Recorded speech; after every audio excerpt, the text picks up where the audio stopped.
Welcome to the Business Blast podcast. I'm your host, Tyler Wagner. This episode is brought to you by Authors Unite. Authors Unite provides you with all the resources you need to become a successful author. You can learn more about Authors Unite and join the free community at authorsunite.com. Now, let's jump into the episode.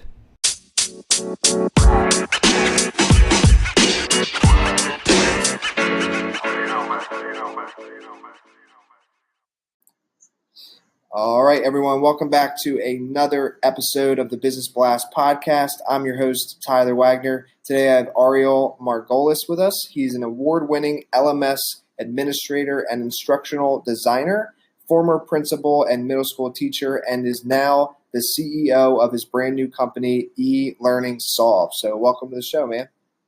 Thank you, Tyler. Good to be here. Of course. Great to have you on. We'll dive into the first one. The first question I have for you is, what is the best story from your life that has an underlying valuable message? Great question. So I think it has to do with when I was a little kid, and I always thought I wanted to become a doctor, and I followed Star Trek with Dr. McCoy, and I wanted to be a doctor. I volunteered in hospitals, was pre-med all the way through college, applied to 30 medical schools and was rejected by all of them. Started to reapply after college as I was working at a school, special ed school. And I went to visit a friend who had gotten in, and I was sitting in class with him and going to labs, and I realized this shit really isn't for me.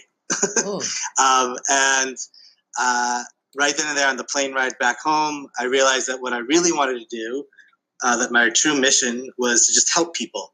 So if it meant that I couldn't become a doctor, then maybe it was going to be in a classroom. So I pursued a master's in special ed. I became a teacher, then a principal, and then working for higher ed, and the rest is history.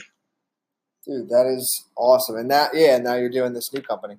And the next one I have for you is, what is the most valuable piece of information we should know that is within your expertise or industry? Sure. So as the CEO of a new startup called eLearning Solve, where we focus on online course development, instructional design, that education and training, whether you're dealing with kids or adults, you're always asking two essential questions. What's the goal? And who are your learners? And from there, you can create the roadmap with tools or content or skills. So you don't have to stick with one method of teaching or one method of delivery of content, because you always want to figure out what is the best approach and who's your audience. And what's your best piece of overall business advice, so not necessarily industry specific?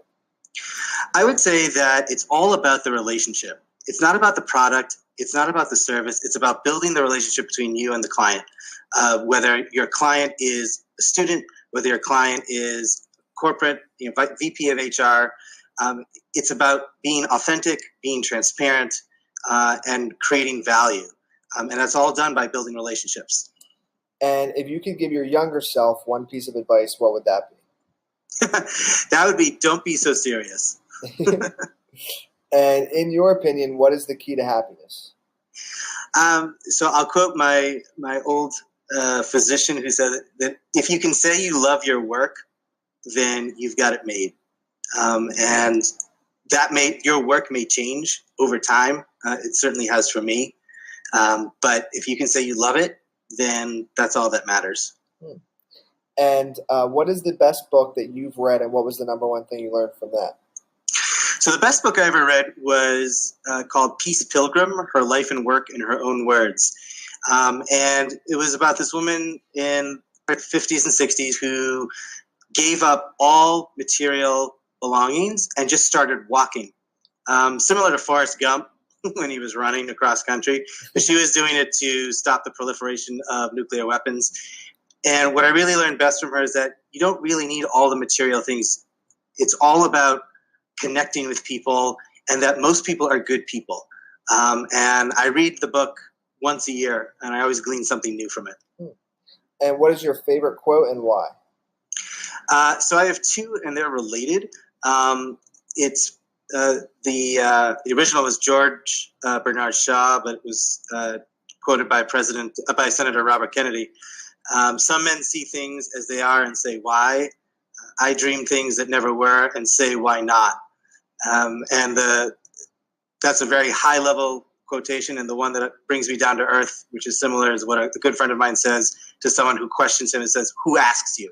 You know, if someone challenges you or says it can't be done, nobody asks you. Try for yourself first. See what can happen. Thank you so much for coming on, man. The last question I have for you before we let you go is, where's the best place for people to find you online? So right now it would be LinkedIn. Just type in Ariel Margolis or eLearning Solved, and you'll find me there. Perfect, man. Thank you again for joining us. We appreciate it. Thank you, Tyler. Glad to be here. The podcast you just heard was published with Anchor. Got something you want to say to the creator of this show? Send them a voice message using the Anchor app, free for iOS and Android.